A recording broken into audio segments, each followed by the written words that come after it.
এই চেয়ারে যখন বসেছিলাম তখন হালকা দাড়ি ছিল, দাড়ি ঘন হলো, দাড়ি কালো ছিল, এখন সাদা হয়েছে, এখন নানা হয়ে গেছি। দুদিন পর খবর পাবেন যে কবরে চলে গেছি। তো অতএব আপনারা আমাকে সুস্থ ভাবছেন তো? মানে একটা প্রথমে গল্প শুনেই বায়ানটা শুরু করি।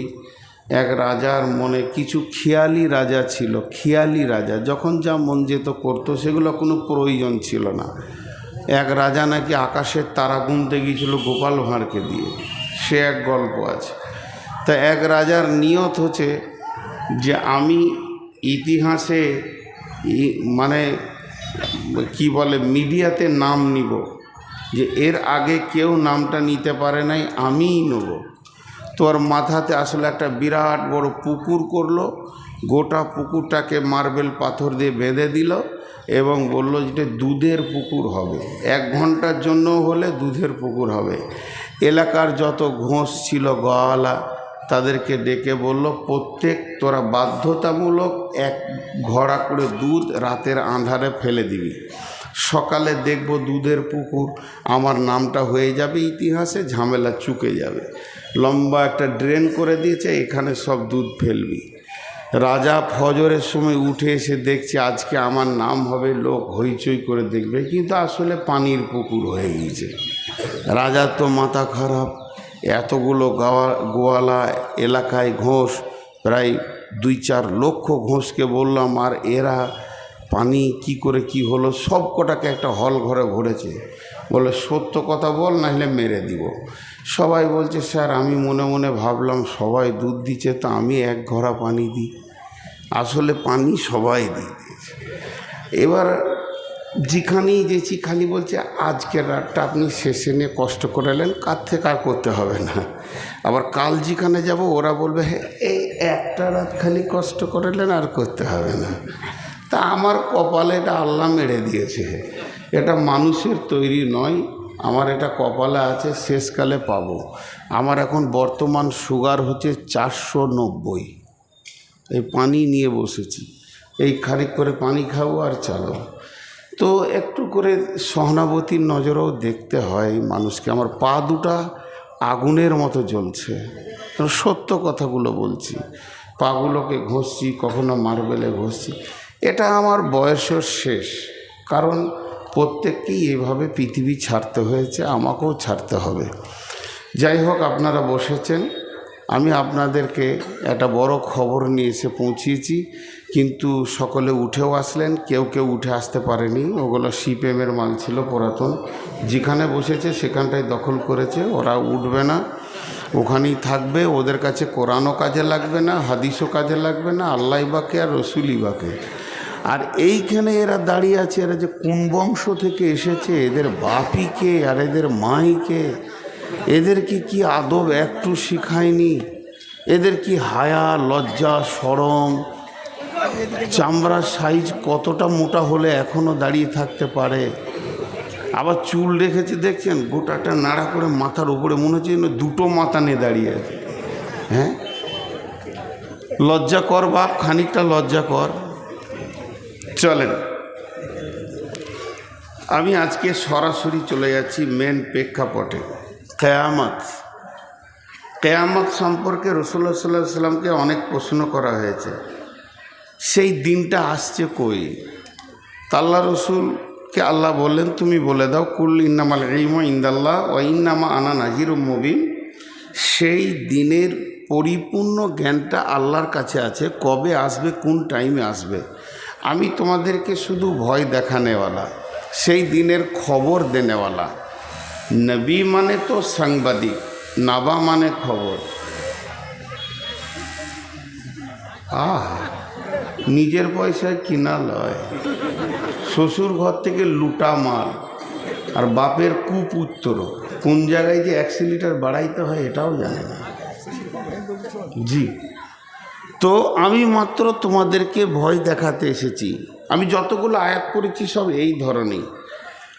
আল্লাহ তাবারাক ওয়া তাআলা বলছেন, একদিন ক্ষুদ্রতম নেকি বা গুনাহ বহির্প্রকাশ ঘটে যাবে, জাররাতিন খায়রান ইয়ারা ওয়া জাররাতিন শাররান ইয়ারা। হজরতে উমর ফারুক রাদিয়াল্লাহু তাআলা আনহু রাত্রিতে অন্ধকারে সফর করছিলেন, সাথে অনেক সঙ্গী ছিলেন সফরের সাথী। তো হজরত উমর হঠাৎ বলে ফেললেন আঁধারের ভিতরে যে কেউ এমন আছো যে আমাকে একটা কোরআনের আয়াত শোনাবে, যে আয়াতটা শুনলে আমার দিলটা আল্লাহর ভয়ে কেঁপে উঠবে, ভাইব্রেশন সৃষ্টি হবে। তো পেছন দিক থেকে সাউন্ডটা আসছে, আঁধারে কে তা নয়। বিসমিল্লাহির রহমানির রহিম। ফামান ইয়ামাল মিসকালা যাররাতিন খায়রান ইয়ারা ওয়া মান ইয়ামাল মিসকালা যাররাতিন শাররান ইয়ারা। উমরকে খিতাব করে বলা হচ্ছে, তো তর্জমাটা এরকম হবে, উমর রে, তোমার সামনে অতি সত্তর একটা দিন তত্তর করে আগিয়ে আসছে, যেদিন তুমি ক্ষুদ্রতম নেকি করো চাই গুনাহ করো, সেটা বহির প্রকাশ ঘটে যাবে। হযরত উমর ডুকরে কাঁদতে লাগলেন, ডুকরে কেঁদে উঠলেন বাচ্চা ছেলের মতো, দিয়ে বললেন আমি অনেক ভয় পেয়ে গেছি, আমি এখন কাঁদছি, তোমরা কেউ আছো আল্লাহর কালাম পাক দিয়ে আমার কান্নাটা বন্ধ করে দিতে পারবে? আল্লাহর কালাম পাক দিয়ে আমার কান্নাটাকে বন্ধ করতে হবে, কেউ আছো? একই কণ্ঠে আবার ভেসে আসছে, বিসমিল্লাহির রহমানির রহিম। লা তাকনাতু মির রাহমাতিল্লাহি। উমর রে, তুমি নিজেকে বঞ্চিত করো না, হতাশা হয়ে যেও না আল্লাহর রহমত থেকে। আল্লাহর রহমত কত বড়, কত ওজন, কত লম্বা, কত চওড়া। সারা বিশ্ববাসী যদি নেকি ছেড়ে দিয়ে একসঙ্গে গোনাতে নেমে যায়, আসমান জমিটা যদি গোনাতে ভরে দেয়, আর একবার যদি আল্লাহ রহমতের নজরে তাকায়, সমস্ত ইমানদার বেঈমান জান্নাতের ফায়সালা পাবে। অতএব হে উমর, তুমি আল্লাহর রহমত থেকে নিজেকে বঞ্চিত করিও না। কোরআনে দিয়ে কাঁদলো, কোরআন দিয়ে তার কান্না বন্ধ হলো। তো কিয়ামতের দিনটার ব্যাপারে আমাদের একটা ধারণা একপেশি সৃষ্টি হয়ে আছে, তবে ভালো, খারাপ নয়। সেটা কঠিন দিন, কঠিন দিন, এর থেকে কঠিন দিন আর নাই, এর থেকে কঠিন দিন আর নাই। আল্লাহ বলেছেন ওলা ইউসিকু ওয়াসাকাহু আহাদ, সেই দিনের বন্ধনের মতো আর গ্রেপ্তার তুমি জীবনে দেখনি, এরকম বন্ধন হবে। তো এটা ভয়ের বিষয় বটে, কিন্তু আর একটা জিনিস আমরা খেয়াল করি না, উদুহু ইয়াওমাইদিন নাঈমা ওয়া আম্মা মান উতিয়া কিতাবাহু বিয়ামিনিহি ফাসাওফা ইউহাসাবু হিসাবান ইয়াসীরা ওয়া ইয়ানকালাবু ইলা আহলিহি মাসরুরা। ডান হাতে যারা সার্টিফিকেট পাবে তারা হাসবে, আনন্দ করবে, আত্মীয়দের দেখা করবে আর বলবে আমি কামিয়াব, আমি কামিয়াব, আমি কামিয়াব, আমার আল্লাহ আমাকে সাকসেস করে দিয়েছেন, আমি কঠিন জাহান্নাম থেকে বেঁচে গেছি। তেমনি যারা বাঁ হাতে পাবে তারা কাঁদবে, যাদের চেহারা কালো হবে, নিচে নেমে যাবে, তারা কাঁদবে। আমি আয়াতগুলো টুকটুক করে সেরে নিচ্ছি আর কি। তো ঠিক এইভাবে কোরআনে আল্লাহ তাবারাক ওয়া তাআলা অনেক কথা বলেছেন, একদিকে সুখ তো আর একদিকে দুঃখ। তো কিয়ামতের ময়দানটা যেমন সুসংবাদ বহন করে, তেমনি দুঃসংবাদও বহন করে। কিন্তু আমরা দুঃসংবাদের কথাটা বেশি জেনে রেখেছি, এটা জেনে রাখা তারা ভালো, তাতে আমরা যেন ভালো আমলের ময়দানে দাঁড়াতে পারি। কিন্তু গোটা কিয়ামতটা শুরু থেকে শেষ পর্যন্ত, কিয়ামত একদিন শেষ হয়ে যাবে, কিন্তু জান্নাত আর জাহান্নামের জিন্দেগি শেষ হবে না।